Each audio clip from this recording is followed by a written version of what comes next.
بسم اللہ الرحمن الرحیم اعلم ان اصول شرعی ثلاثت، جان لو کہ اصول شرع تین ہیں۔ اصول اصل کی جمع ہے، وہ ما یبتنی علیہ غیرہ، اور اصل کہتے ہیں اس کو جس پر غیر کی بنا ہو، جیسے عمارت کے لیے نیچے کی بنیاد اور احکام کے لیے ادلہ، یہ مبنا ہے، احکام کے لیے دلیل ہے۔ تو فرمایا کہ اصل وہ ہے جس پر غیر کی بنا ہو، والمراد بہا ہا ہونا الادلہ، اور یہاں اصول سے مراد ادلہ ہیں۔ اور شرع اس میں کئی احتمالات ہیں۔ ان کان بمعنی شارع، شرع اگر مصدر ہے اور شارع کے معنی میں ہے تو وہی صورت میں اس میں الف لام ہے عہد کا، اور شارع سے ماحود نبی کریم صلی اللہ تعالیٰ علیہ وسلم۔ اب عبارت کا معنی ہو جائے گا کہ الادلۃ التی نصبها الشارع دلیلا، کہ جن دلیلوں کو شارع نے دلیل بنایا ہے وہ ادلہ۔ وَإِنْ كَانَ بِمَعنَى الْمَشْرُوعِ، اور اگر شرع مشروع کے معنی اس میں فل کے معنی میں ہے تو اس میں الف لام جنس کا ہوگا، کیونکہ خارج میں کوئی چیز معہود ہے ہی نہیں کہ الف لام عہد کا مانا جا سکے۔ اچھا، ای ادلۃ الاحکام المشروعہ، یعنی احکام مشروعہ کے دلائل۔ اور زیادہ بہتر یہ ہے کہ شرع نام ہو دین کا، شرع دین کا نام، فلا یحتاج الی التاویل، یہی صورت میں تاویل کی حاجت نہیں ہوگی کہ یہاں مصدر کو اس میں فاعل کے معنی میں لینا پڑا یا اس میں مفعول کے معنی میں لینا پڑا، تو یہ جو مجاز ماننا پڑا اس کی ضرورت نہیں پیش آئے گی۔ وہ اس لیے فرمائے کہ یہاں تاویل سے بچنا پڑ رہا ہے، تو تاویل سے بچ جاتے ہیں شرع اگر دین کے معنی میں لیتے ہیں۔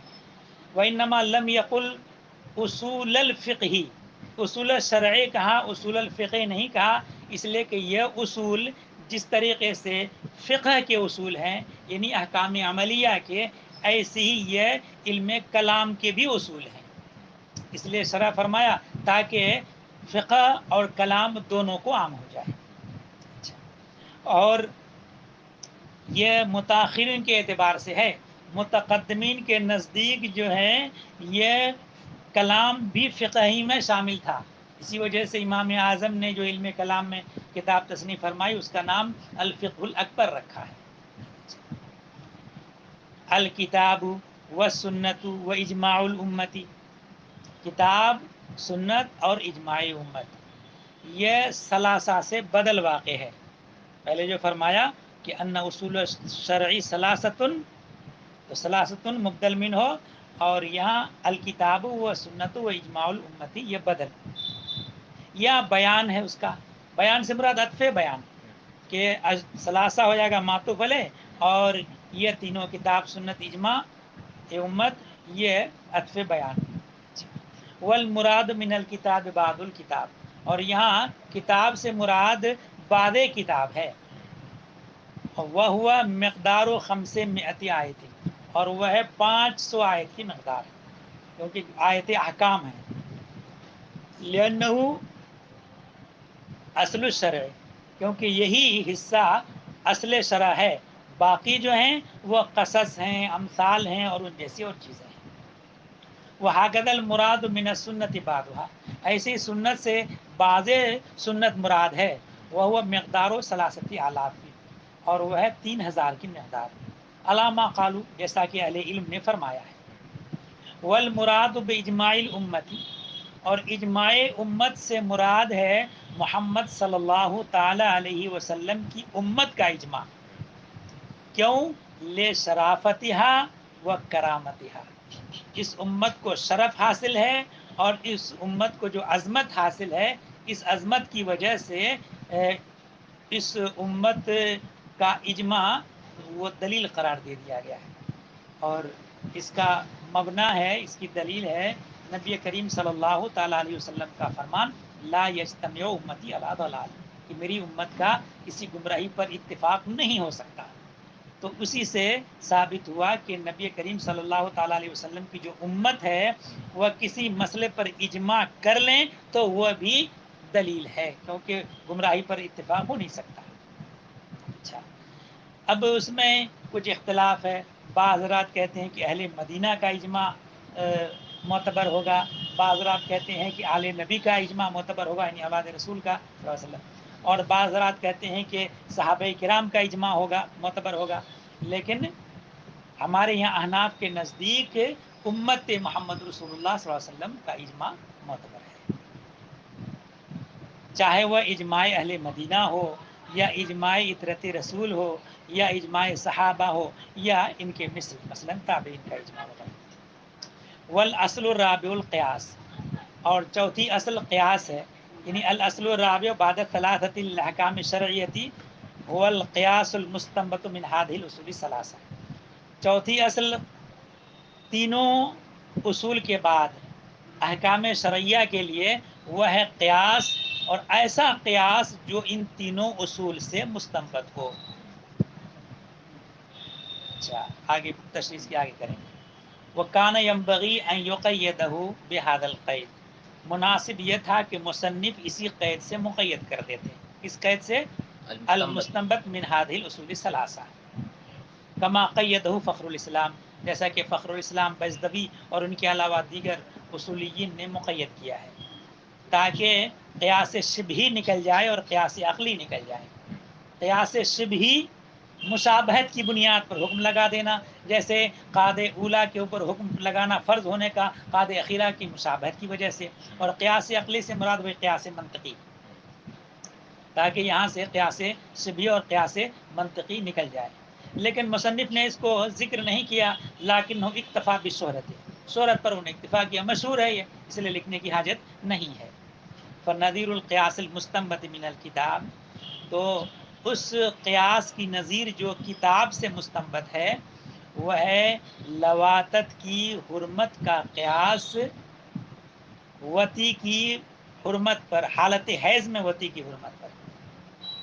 اچھا، تو اصل میں یہاں کیا کیا گیا، لواتت کو بنایا مقیس، اور حالت حرمت میں وتی اس کو بنایا مقیس علیہ، اور علت ہے ادا، اس ادا کی وجہ سے حکم کو متعدی کیا لواتت کی طرف. اچھا، تو فرمائے کہ لواتت کی حرمت کا قیاس حالت حیض میں وتی کی حرمت پر، یہاں ذرا مسامحت سے کام لیا، حرمت کا قیاس نہیں کیا، قیاس لواتت کا کیا گیا ہے. وتی حالت حیض میں، حرمت تو حکم ہے جو متعدی ہوا ہے علت ادا کی وجہ سے، اور جو کہ مستفاد ہے اللہ تعالیٰ کے اس قول سے. اللہ یعنی مستفاد کیا ہے، حرمت وتی، حالت حیض میں وتی جو حرام، اس کی حرمت مستفاد ہے یہ اللہ تعالیٰ کے اس قول سے، لا تقربوہن حتی یطہرن، ان کے قریب نہ جاؤ یہاں تک کہ وہ پاک ہو جائیں. علت منصوصہ ہے، ہاں، علت منصوصہ، گندگی کی وجہ. ہاں، یعنی چونکہ حالت حیض میں وہ دم آ گیا، دم نجاست ہے، تو وہ نجاست کی اذا ہے، اور جو لواتت کا مقام ہے وہ دوبر میں لواتت کرنا، وہ مقام نجاست ہے نا، اس لیے اس علت کی بنیاد پر حکم کو متعدی کیا گیا اس کی طرف. اچھا، اب رہ گیا یہ کہ صاحب حالت، جب عورت حالت حیض میں نہ ہو، پاک ہو، تو پھر ودی کرنے پہ تو وہ تو بھی مقام نجاست ہے، اس معنی کر کے وہ بول وغیرہ، تو ایسا نہیں ہے، بول وہ مقام وتی سے الگ ہوتا ہے، اس لیے وہ نہیں ہو سکتا، وہ الگ جگہ یہ الگ جگہ. علت، اچھا وہ تو ہو گیا. نظیر القیاس المستنبطی من السنتی قیاس و حرمت تفاضل الجس والنورتی بعلت القدر والجنس، اور اس قیاس کی نظیر جو مستنبط ہے سنت سے وہ ہے جس اور نورا کے تفاضل کی حرمت کا قیاس علت قدر اور جنس کی وجہ سے. کس پر؟ اشیاء ستہ کی حرمت پر جو کہ مستفاد ہے رسول اللہ صلی اللہ تعالی علیہ وسلم کے قول سے۔ پہلے اس حدیث کے اندر فرمایا گیا اس میں الحنطہ بالحنطتے بھی پڑھ سکتے ہیں اور الحنطۃ بالحنطتے بھی پڑھ سکتے ہیں۔ الحنطہ یعنی یہاں فعل مقدر ہے بیعو، بیعوا الحنطة بالحنطة والشعير بالشعير والتمر بالتمر والملح بالملح والذهب بالذهب والفضة بالفضة مثلا بمثل يدا بيد والفضل ربا، کہ بیچو گیہوں کو گیہوں کے بدلے میں، جو کو جو کے بدلے میں، کھجور کو کھجور کے بدلے میں، نمک کو نمک کے بدلے میں، اور سونا کو سونا کے بدلے میں، چاندی کو چاندی کے بدلے میں، برابر برابر دست بدست، یعنی ادھار نہ ہو، ایک ادھار ایک نقد۔ اچھا، والفضل ربا، اور جو زائد ہے وہ ربا ہے۔ تو اس حدیث میں اشیاء ستہ کے اندر تفاضل کے ساتھ بیع کو حرام قرار دیا گیا۔ اچھا، اور اب رہا کہ علت کیا ہے، یہ علت یہاں منصوص نہیں ہے، البتہ مجتہدین کا اس بارے میں اجماع کہ یہ حدیث معلل ہے، معلول ہے۔ علت کیا ہے، اجماع اس بارے میں ہے کہ معلول ہے، علت کے بارے میں اجماع نہیں ہے۔ ہاں، اب لہذا استنباط علت کیا، امام اعظم نے استنباط کیا تو نکالا قدر اور جنس۔ قدر کا مطلب دونوں چیزیں قدر میں متحد ہوں، جیسے کہ وہ کیلی یہ بھی کیلی، وہ وزنی یہ بھی وزنی، بس یہ عدد شامل نہیں ہے اس میں۔ قدر اور قدر میں صرف کیل اور وزن ہے۔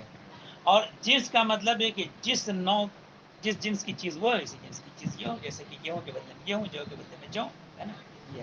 تو اگر قدر اور جنس پا لیا جائے تو اس صورت میں تفاضل بھی حرام اور نسا بھی حرام۔ نسا کا مطلب یہ کہ لین دین میں داخل، ہاں، ایک نے آج دے دیا اور دوسرے کے لیے وقت مقرر کر دیا کہ 1 مہینے کے بعد دیں گے، ہے نا، تو یہ نسا ہے، یہ حرام ہے، نسا بھی حرام اور یہ بھی حرام۔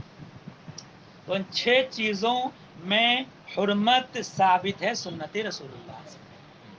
اب اس پر قیاس کیا گیا جس اور نورا کا۔ جس کہتے ہیں چونا، جس میں سرخی میں ملا کر کے اینٹوں کی چنائی پہلے کی جاتی تھی، سیمنٹ نہیں تھا پہلے۔ اچھا، اور نورا کہا جاتا اس چنا کو جس سے رنگائی کی جاتی ہے نا۔ تو جس اور نورا، ان کو بھی اگر جس کے بدلے میں جس اور نورا کے بدلے میں نورا اگر کوئی خریدے اور کمی زیادتی کے ساتھ تو بھی ناجائز ہے، قیاس کرتے ہوئے اس حدیث اس پر اشیاء پر، ہے نا۔ اور علت وہی قدر و جنس کے، جنس بھی پایا جا رہا ہے اور قدر بھی پایا جا رہا ہے جس اور نورا میں۔ دیکھیے اس قیاس کی مثال جو مستنبت ہے سنت سے، وہ جس اور نورا کے تفاضل کی حرمت کا قیاس کرنا ہے قدر اور جنس کی علت کی وجہ سے اشیاء ستہ کی حرمت پر، جو حرمت کے مستفاد ہے رسول اللہ صلی اللہ تعالیٰ علیہ وسلم کے قول الحنطۃ بالحنطۃ والشعیر بالشعیر والتمر بالتمر والملح بالملح والذهب بالذهب والفضة بالفضة مثلا بمثل یدن بیدن والفضل ربا سے۔ ایک حالانکہ اس سبق سے متعلق نہیں ہے، ایک یاد رکھنا چاہیے، ان چیزوں میں سے 4 چیزوں کو سرکار دو عالم صلی اللہ تعالیٰ علیہ وسلم نے کیلی قرار دیا ہے، لہذا گیہوں، جو، کھجور اور نمک، یہ 4 چیزیں کیلی۔ سونا اور چاندی یہ 2 چیزیں وزنی۔ تو جن چیزوں کو رسول اللہ صلی اللہ تعالیٰ علیہ وسلم نے کیلی قرار دیا قیامت تک کیلی ہیں، اگرچہ لوگوں کا عرف بدل جائے۔ لہذا آج کا عرف ہو گیا کہ گیہوں کو بھی تول کر بیچا جاتا ہے، تو روپے پیسے سے بدلیں کوئی حرج نہیں ہے، لیکن اگر گیہوں کے بدلے میں گیہوں بیچ رہے ہیں، تول کے برابر ہو رہا ہے، ناپنے میں کم و بیش ہو جاتا تو ربا ہو جائے گا، کیونکہ یہاں برابری کرنا ہے ناپ کر کے ان 6 چیزوں میں۔ ان 6 چیزوں کے علاوہ چیزیں ہیں تو اعتبار عرف پر ہے، لہذا چاول کے بدلے میں چاول، مٹر کے بدلے میں مٹر کر بیچ رہے ہیں اور تول سے برابر ہو جائے تو حرام نہیں ہوگا، ہے نا۔ یہاں تول سے برابر ہو جائے اور کیل میں مختلف ہو جائے تو کیونکہ سرکار نے ان کو کیلی قرار دے دیا تو قیامت تک کیلی اس کو کوئی بدل نہیں سکتا۔ باقیوں کا عرف پر ہے۔ اس قیاس کی مثال جو مستنبت ہے اجماع سے، تو مزنیہ کی ماں کا حرام ہونا اس کی اس باندی کی ماں کے حرام ہونے پر جس سے اس کے آقا نے وطی کر لی ہو. تو یہ جو قیاس کیا گیا تو یہ قیاس ایسا ہے کہ جس چیز پر قیاس کیا گیا اس کا جو حکم ہے حرمت یہ مستفاد اجماع سے. کیسے کہ کسی آدمی کی باندی ہے، باندی سے قربت واقع ہو گئی تو اس باندی کی ماں اس کے اوپر حرام، اس پر ہے اجماع.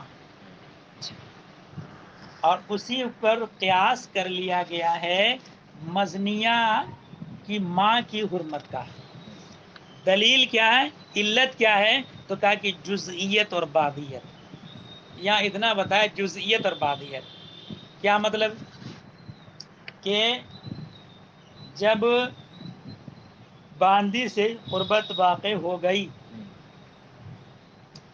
تو باندی کی ماں واطی پر حرام. کیوں؟ اجماع ہے اس بارے میں. حرام کیوں؟ علت کیا؟ تو علت استنباط کی. علت یہ کہ جب ولد پیدا ہو جائے تو اس ولد نے علاقے جزئیت اور بعضیت پیدا کر دیا واطیہ اور موتوا کے درمیان. کیسے جزئیت اور بعضیت کا علاقہ پیدا کر دیا؟ اتحاد کا. جزئیت و بعضیت اور اتحاد کا علاقہ پیدا کر دیا. کیونکہ مثلا باندی ہے ہندا، اس کا مالک ہے زید، زید واطی اور ہندا موتوا. اب جب بچہ پیدا ہوا تو وہ بچہ تمام و کمال منسوب ہے ہندا کی طرف. کس کا بیٹا؟ ہندا کا. ادھر کس کا بیٹا ہے؟ زید کا. ٹھیک ہے. تو اب یہ جب تمام و کمال ہندا کی طرف بھی منسوب ہے اور زید کی طرف بھی منسوب ہے تو گویا کی اس ولد نے زید اور ہندا کے درمیان اتحاد اور جزئیت پیدا کر دیا کہ دونوں مل کے ایک چیز ہے، صحیح واحد ہے. جب دونوں مل کے صحیح واحد ہو گیا تو گویا کہ ہندا اس کا جز جس کا جز ہے زید، تو گویا کہ ہندا زید کا جز اور زید ہندا کا جز. ٹھیک ہے. اور یہ جزئیت کا علاقہ اور اتحاد کا علاقہ پیدا کیا ولد نے. تو اب ایسی صورت میں اولاً اس ولد پر اگر وہ ولد اگر لڑکی ہے تو اس ولد کا جو باپ ہے اس کے اصول اس کے اوپر حرام، اس ولد کے اوپر. ٹھیک ہے. اور اگر وہ ولد اگر لڑکا ہے تو اس کی ماں کی اصول جیسے کہ اس امت کی ماں اس کے اوپر حرام، اس کی بیٹی اس کے اوپر حرام. تو یہ حرمت آئی کہاں؟ ولد کے حق میں. واطی کے اصول اور واطی کے اصول کے اور اس کے فروع، اور ایسے ہی موتوا کے اصول اور اس کے فروع، اس سے ولد کے اوپر حرام. اچھا، اب وہ اس ولد سے حرمت متعدی ہو گئی واطی اور موتوا کی طرف. لہذا موتوا کے جو اصول و فروع ہیں واطی کے اوپر حرام، اور واطی کے جو اصول و فروع ہیں وہ موتوا کے اوپر حرام. تو یہ کہاں رہا؟ یہ رہا امت میں. اور اسی پر قیاس کر لیا گیا مزنیہ کا، اور یہ حرمت کا حکم متعدی کر دیا گیا اس کی طرف، مزنیہ کے اصول و فروع کی طرف. وَإِنَّمَا أَوْرَدَ بِهَذَا النَّمْطِ وَلَمْ يَقُلْ إِنَّ أُصُولَ الشَّرْعِ أَرْبَعَةٌ. اس طریقے سے انہوں نے وارد کیا، یہ نہیں فرمایا کہ اصول الشرع اربعۃ الکتاب و سنت والاجماع والقیاس. یہ نہیں کہا، بلکہ فرمایا کہ ان اصول الشرع ثلاثۃ والاصل الرابع القیاس. اس میں کیا وجہ ہے؟ رمز کے راز کیا ہے؟ تو کہا کہ لیکون تنبیہا علی ان الاصول الاول قطعیۃ، تاکہ تنبیہ ہو جائے اس بات پر کہ پہلے والے جو اصول ہیں وہ قطعی ہیں اور قیاس ظنی ہے.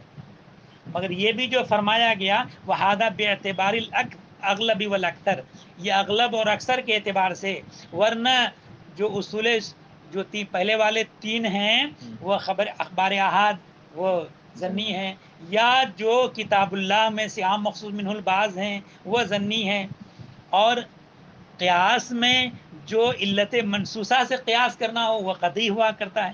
تو مگر اکثر و بیشتر یہی ہے کہ کتاب، سنت، اجماع اور قیاس، اجماع یہ جو ہے قطعیت کا افادہ کرتے ہیں، اور اکثر و بیشتر قیاس جو ہے افادہ ظن کرتا ہے۔ تو یہ اغلب اور اکثر کے اعتبار سے ہے، ورنہ فالعام المخصوص منہ البعض و خبر الواحد ظنی، ورنہ عام مخصوص منہ البعض اور خبر واحد ظنی ہے، اور قیاس جو علت منصوصہ سے ہو وہ قطعی ہے۔ وَلِأَنَّهُ لَمَّا قَالَ الْأَصْلُ، اور اس لیے بھی کہ جب انہوں نے الاصل کہا تو یہ صراحتاً رد ہو گیا قیاس کے منکرین کے اوپر، قصداً اور صراحتاً، جو لوگ قیاس کو نہیں مانتے کہ الاصل الرابع القیاس ہے نا، ورنہ ضمناً ہوتا۔ وَلَمَّا قَالَ الرابع، اور جب انہوں نے رابع کہا تو یہ دلالت کرتا ہے اس بات پر کہ اس کا مرتبہ پہلے والے 3 کے بعد ہے، لہذا جب حکم ملے گا کتاب اللہ پر تو پھر سنت رسول اللہ کو نہ دیکھیں گے، نہ اجماع کو دیکھیں گے، نہ قیاس کو، اور جب سنت رسول اللہ ملے تو پھر چونکہ سنت میں سے کسی سنت پر ہی اجماع منعقد ہوتا ہے، داعی ہوتا ہے ایک حدیث اور اس پر اجماع منعقد ہوتا ہے۔ بہرحال کتاب میں مل جائے، سنت رسول اللہ میں مل جائے، یا اجماع میں ملے حکم، تو پھر قیاس کی طرف نہیں بڑھیں گے، قیاس سے حکم ثابت نہیں ہوگا۔ اچھا، تو فما داما کان الحکم موجوداً فی واحد من الثلاثتی، تو جب تک حکم ان تینوں میں سے کسی میں موجود ہے تو قیاس کی حاجت نہیں ہوگی۔ ثم لا باس ان یکون هذه الاصول فروعا لشیء آخر، ایک ضمنی بات آ گئی کہ صاحب آپ نے ان چیزوں کو اصول کیسے کہہ دیا، حالانکہ یہ فروع ہیں، کتاب جو ہے اللہ کی فرع، سنت رسول اللہ کی فرع، اجماع داعی کی فرع، تو ان کو اصول کہنا صحیح کیسے ہو گیا؟ تو کہا کہ دیکھو اصول دوسرے اعتبار سے ہے، فروع دوسرے اعتبار سے ہے، فروع اللہ کی طرف نسبت کرتے فروع ہے، احکام کی طرف نسبت کرتے اصول ہے نا۔ ہاں، تو پھر کوئی حرج نہیں ہے کہ یہ اصول دوسری چیز کے لیے فروع ہوں، کیوں؟ لأنہا کلھا اصول بالنسبت للحکم، اس لیے کہ یہ سب کے سب حکم کی طرف نسبت کرتے ہوئے اصول ہیں۔ تو کتاب اور سنت یہ فرع ہے تصدیق باللہ کی، یہاں مسامحتاً کہہ دیا، ورنہ اللہ کی فرع ہے نا، اللہ اور رسول اللہ کی فرع ہے، ورنہ تو ایسا بھی ہو سکتا ہے کہ کتاب پا لی جائے اور تصدیق پائی نہیں جائے، ہے نا۔ ہاں، تو کتاب فرع ہے اللہ کی اور سنت فرع ہے رسول اللہ کی، اور اجماع فرع ہے داعی کی۔ اب ایک داعی، جب اجماع کی بحث آئے گی تو وہاں داعی ذکر آئے گا۔ اجمالاً یہ سمجھ لیجئے کہ ایسا نہیں ہوتا ہے کہ کوئی بھی کسی بات پر اجماع منعقد ہو جائے، پہلے وہ حکم یا تو سنت رسول اللہ سے ثابت ہے اور وہ اخبار احاد سے ثابت ہے، اسی پر سب لوگوں کا اتفاق ہو گیا، اب یہ اجماع منعقد ہو گیا، یا کوئی حکم قیاس سے ثابت ہے اور اسی حکم پر سب لوگوں کا اتفاق ہو گیا، تو وہ اب مجمع علیہ ہو گیا۔ تو وہ قیاس سے جو حکم ثابت ہے یا سنت رسول اللہ سے جو حکم ثابت ہے وہ داعی کہلاتا ہے، اجماع کا ہاں وہ تو داعی کی فرع، والقیاس فرع لثلاثۃ، اور قیاس جو ہے ان تینوں کی فرع ہے، ان تین کو، کتاب، سنت اور اجماع کی۔ وجہ حصر یہ ہے، یہ حصر استقرائی ہے، حصر عقلی نہیں ہے، کہ ھذہ الاربع المستدل لا یخلو اما یتمسک بالوحی، تو کہا کہ ان 4 میں جو حصر ہے اس کی وجہ یہ ہے، اس کی دلیل کہ مستدل خالی نہیں ہے کہ وہ تمسک کرے گا یا تو وحی سے یا غیر وحی سے۔ والوحی اما مطلوب، وحی یا تو مطلوع ہے یا غیر مطلوع۔ مطلوع کا مطلب کیا ہوا؟ مطلوع کا معنی ہے تلاوت کیا جانا، تلاوت کیا۔ تو اب تلاوت کیے جانے سے مراد یا تو یہ تلاوت مراد ہے کہ جبریل امین نے نبی کریم صلی اللہ علیہ وسلم پر تلاوت کی، یا یہ تلاوت مراد ہے کہ رسول اللہ صلی اللہ علیہ وسلم نے امت پر تلاوت فرمائی، یا مراد یہ ہے کہ نماز میں تلاوت کی جاتی ہے، تینوں میں سے کچھ بھی ہو سکتا ہے۔ اچھا، وہ کتاب، وہ ہے کتاب، اچھا، وہ او غیرہ، یہ غیرہ کا عطف ہے، یہ غیر الوحی، یہ یا تو غیر مطلوب، ہاں، یا تو مطلوب ہے یا غیر مطلوب، وہ سنت، وہ ہے سنت، بات ختم. وغیر الوحی اور غیر وحی ان کان قول الکل، اور اگر یہ کل کا قول ہو فل اجماع تو یہ اجماع ہے، وَإِلَّا فالقیاس ورنہ قیاس مانا جائے گا. وہ اما شرائع من قبلنا، ہم سے پہلے والوں کی جو شریعتیں ہیں، شرائع جو جمع لایا گیا ہے شریعت، اور شریعت کے معنی حکم شرعی بھی ہوتا ہے نا.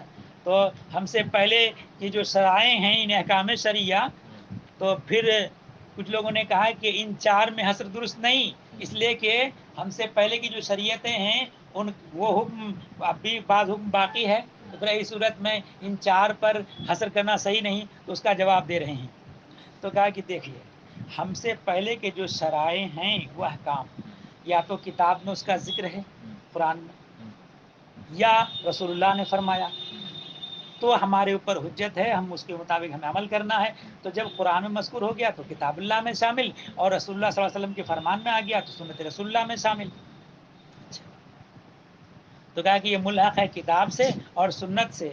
اور تعامل ناس، ایک اعتراض کیا کہ جناب چار میں حصر درست نہیں، کہ تعامل ناس بھی تو حجت ہے، تو اس کا جواب دیا یہ ملحق اجماع سے. یہ ایک اجماع قولی ہوتا ہے اور ایک اجماع عملی، اور یہ اجماع عملی ہے نا تعامل ناس. قول الصحابی، اعتراض کیا قول صحابی کہ چار میں حصر درست نہیں، صحابی کا قول بھی تو حجت ہے. تو کہا کہ صحابی کا قول اس کی دو صورتیں ہیں، یا تو صحابی کا قول ایسا ہوگا کہ معدول عن القیاس ہے یا موافق قیاس ہے. اگر موافق قیاس ہے تو صحابی کا قیاس مانا جائے گا تو قیاس میں شامل. معدول القیاس ہے تو یہ مانا جائے گا کہ وہ مبنی بر سماعت ہے، کہ رسول اللہ صلی اللہ تعالیٰ علیہ وسلم سے انہوں نے سنا ہے. تو قول الصحابی فیما یعقل، اس میں جو کہ معقول ہے یہ ملحق قیاس سے، وہ فیما لا یعقل ملحق بسنت، اور جو غیر معقول ہے وہ ملحق ہے سنت سے. والاستحسان یہاں اجمالاً گفتگو کر دیا ہے، ورنہ استحسان کی میں چار قسمیں بتائی دیا جب آگے استحسان کی بحث آئے گی. اور وہ نحوہ، اور جیسے یہ ملحق قیاس سے. ثم فصل المصنف الاصول الاربعہ، پھر مصنف نے اصول اربعہ کی تفصیل فرمائی. فقدم الکتاب، کتاب کو مقدم کیا. کیوں؟ اس لیے کہ وہ اصل اول ہے. جب تک حکم کتاب اللہ موجود ہے سنت رسول اللہ پر بھی عمل نہیں کیا. اگر سنت رسول اور کتاب میں تعارض ہو جائے تو عمل کتاب اللہ پر کیا جائے. قال اما الکتاب فالقرآن المنزل علی رسول علیہ السلام، رہا کتاب تو وہ قرآن ہے جو نازل ہے رسول صلی اللہ علیہ وسلم پر. وہذا تعریف لکل الکتاب. اچھا یہاں ایک اعتراض ہو رہا تھا، اس کا جواب کہ جناب آپ نے جو ماسبق میں بتایا کہ اصول شرح ثلاثۃ، تو اس میں کتاب سے مراد لیا بعض کتاب تقریباً 500 آئے تھے، اور یہاں جو تعریف کی جا رہی ہے کل کتاب کی تعریف کی جا رہی. تو اس صورت میں اگر اس کو تعریف قرار دے رہے ہیں ما سبق میں جو کتاب مذکور ہے اس کی، تو پھر تعریف جو ہے وہ معنی نہیں، کیونکہ امثال اور قصص پر بھی تعریف صادق آ رہی ہے. تو اس کا جواب دیا کہ یہاں کل کتاب کی تعریف کی ہے، جو کہ اس کا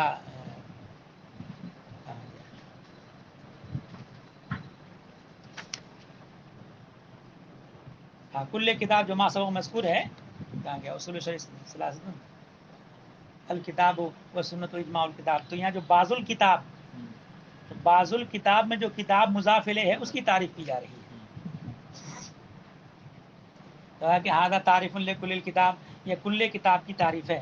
یا کل الف لام، یہ کل جو ہے نا وہ ہے کل مجموعی ہے، کل کلی نہیں ہے. اس میں کہ احاطہ افراد کرتا ہے وہ نہیں ہے، احاطہ جمعیت کرتا ہے اس کے لیے ہے کل. یہاں واللام فی العہد، اس میں الف لام عہد کا ہے. اور معہود ہے وہ کتاب جس کا ما سبق میں ذکر کیا گیا، الذی کان مضافا الیہ للبعض، جو کہ بعض کا مضاف الیہ. والقرآن، اب قرآن میں کلام تو کہا کہ ان کان علما، قرآن کے بارے میں کئی احتمال ہے، یا تو علم ہے جیسا کہ مشہور ہے. بعض نے اعتراض کیا کہ قرآن علم کیسے ہو سکتا ہے، جبکہ اگر علم ہوتا تو غیر منصرف ہو جاتا ہے نا، اور پھر وہ معرفہ ہوتا. اور اس میں جو ہے قرآن کریم میں کیا ہے، قرآن عربیہ کیا ہے، قرآن عربیہ، یا تنوین داخل ہے تو معلوم غیر منصرف نہیں ہے. تو مطلب قرآن وہ الف نون زائدتان، ہاں الف نون زائدتان اور علمیت دو سبب پائے جانے کی وجہ سے غیر منصرف ہوتا، اور یہاں تنوین داخل کی گئی تو معلوم ہے کہ غیر منصرف نہیں ہے. تو بتائے کہ یہ الف لام داخل کرنے کے بعد یہ علم ہے، جیسے کہ النجم. ہاں. تو اگر یہ علم ہے جیسا کہ مشہور ہے تب تو یہ تعریف لفظی مانا جائے گا، اور تعریف حقیقی کی ابتدا ہوگی ان کے قول المنزل سے الی آخر تک. وَإِنْ كَانَ بِمَعْنَى الْمَقْرُوء، اور اگر قرآن کو مصدر لیا جائے مقروء کے معنی میں، تو مصدر ہے تو مصدر کا تو حمل ہوتا نہیں ہے، تو پھر اس کو تعویل کرنا پڑے گا، اس مفعول کے معنی میں لینا پڑے گا. تو اگر مقروء کے معنی میں ہے، یا کس صورت میں جب قرآن میں نون زائد ہو تو یہ قراءت اصل مادہ ہو جائے گا، اس کا قرأ سے بنے گا. اور اگر نون اگر زائد نہ مانے، نون اصلی مانے، تو قرن اس کا مادہ ہوگا. تو اس صورت میں دونوں صورتوں میں مصدر قرآن. تو اب دونوں صورتوں میں مصدر ہے، تو اگر قرأ کے معنی میں ہو تو قرأ سے ماخوذ ہو تو صورت میں ہو جائے گا مقروء کے معنی میں، اور اگر قرن سے لیا جائے تو صورت میں مقرون کے معنی میں ہو جائے گا. مقروء ہے تب تو ظاہر ہے کہ اس کی قراءت کی جاتی ہے، مقرون ہے تو چونکہ بعض آیت دوسرے بعض آیت سے ملی بھی ہے، اس اعتبار سے اس کو قرآن کہا گیا ہے. فَهُوَ جِنْسٌ لَهُ، تو اس صورت میں وہ اس کے لیے جنس بن جائے گا. کون؟ اگر قرآن علم نہ ہو، مقروء کے معنی میں ہو یا مقرون کے معنی میں ہو تو جنس ہو جائے گا، اور تعریف حقیقی کی ابتدا یہیں سے ہو جائے گی. وما بعدہ فصل بلا تکلف، اور اس کا ما بعد جو ہے فصل ہے بغیر کسی تکلف کے. فل منزل احتراز عن الکتب الغیر السماویہ، اور منزل جو ہے یہ احتراز ہے ان کتابوں سے کی غیر آسمانی ہیں، جیسے دنیا کے اور مصنفین کی لکھی ہوئی کتابیں. اور ان کا قول علی الرسول یہ احتراز ہے باقی ماندہ کتب سماویہ سے، کہ باقی کتابیں ہیں تو منزل مگر رسول اللہ صلی اللہ تعالیٰ علیہ وسلم پر نہیں، کیونکہ علی الرسول میں الف لام جو ہے وہ عہد کا ہے، اور مراد محمد رسول اللہ صلی اللہ علیہ وسلم ہے. والمنزل، منزل بھی پڑھا جا سکتا ہے، منزل بھی پڑھا جا سکتا ہے. یجوز ان یقرأ بالتخفیف، جائز ہے کہ تخفیف کے ساتھ پڑھا جائے، یعنی ای المنزل. مگر ایک یاد رکھا جائے، ایک ہے انزال قرآن اور ایک ہے تنزیل قرآن. جب انزال بولا جائے تو دفعتاً واحدہ اتارنا مراد لیا جاتا ہے، اور تنزیل سے مراد نجمن نجمن، تھوڑا تھوڑا کر کے اتارا جانا. تو اب چونکہ یا تو اس وجہ سے منزل کہ لوح محفوظ سے سمائے دنیا میں اتارا گیا قرآن کریم ایک بارگی، پھر سمائے دنیا سے نبی کریم صلی اللہ تعالیٰ علیہ وسلم پر اتارا گیا امت کی مصلحتوں کے پیش نظر، جیسا جیسا مصلحتیں پیش آتی گئیں ویسے ویسے اتارا جاتا رہا. اچھا، یا یہ کہ نبی کریم صلی اللہ تعالیٰ علیہ وسلم پر بھی پورا قرآن ایک بارگی نازل ہوتا تھا. فرمائے کہ ہر سال رمضان میں جتنا اس سے پہلے جتنا قرآن نازل ہو چکا ہوتا تھا اس رمضان سے پورا ایک ساتھ بھی یہ نبی کریم صلی اللہ علیہ وسلم پر نازل ہوتا تھا. اور جس سال سرکار دو عالم صلی اللہ علیہ وسلم نے پردہ فرمایا اس سال 2 مرتبہ نازل کیا گیا پورا. ہاں، جتنا اس سے پہلے اس سال میں ہو چکا تھا. ہاں، تو جب دوبارہ نازل تو نبی کریم صلی اللہ علیہ وسلم نے اسی چیز کو دیکھ کر کے کہا کہ اب میری حیات جو ہے زیادہ دنوں نہیں ہے. لیکن یہ کہ یہ تو پورے کی نا المنزل الرسول، ہاں تو المنزل تو یہ پوری اس کا ہے، ہاں یعنی پورے قرآن کا، ہاں نہ کہ کسی بعض جز کا، جیسے جو ایک سال میں ہوا. ہاں. تو پھر منزل کی نہیں یہاں تو لفظ منزل جو ہے یہ کہ رسول اللہ صلی اللہ تعالیٰ علیہ وسلم پر ایک بارگی اتارا جاتا. منزل یا منزل بھی ہو سکتا ہے اور منزل بھی ہو سکتا ہے. تو جو قرآن ہے وہ قرآن یہ ایک بارگی بھی نازل کیا گیا رسول اللہ صلی اللہ علیہ وسلم پر. یہ اور بات ہے کہ رمضان سے پہلے جتنا اتارا گیا اتنا، لیکن آخر میں جو رمضان ہے جتنا اتارا گیا تھا پورا نبی کریم صلی اللہ علیہ وسلم پر ایک بارگی اتارا گیا. تو تاریخ میں یہ معنی بھی مراد لینا درست ہے. جب یہ ہوگا نا جب پورا قرآن ایک بارگی اتارا گیا، پورا قرآن بھی تو ایک مرتبہ اتارا گیا آخری سال میں. ہاں وہی ہاں.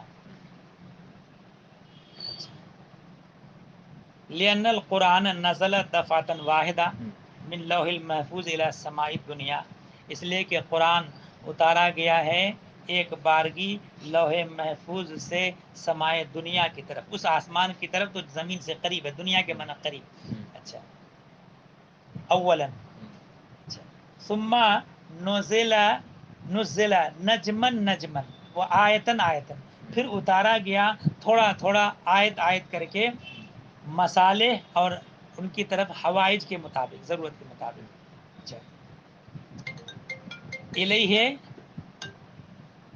اور علیہ السلام، الیہ میں ہی کی ضمیر کے لیے یہاں علیہ السلام، کیونکہ ہی سے مراد رسول اللہ صلی اللہ علیہ وسلم ہے نا، کہ رسول اللہ صلی اللہ تعالی وسلم کی طرف اتارا گیا.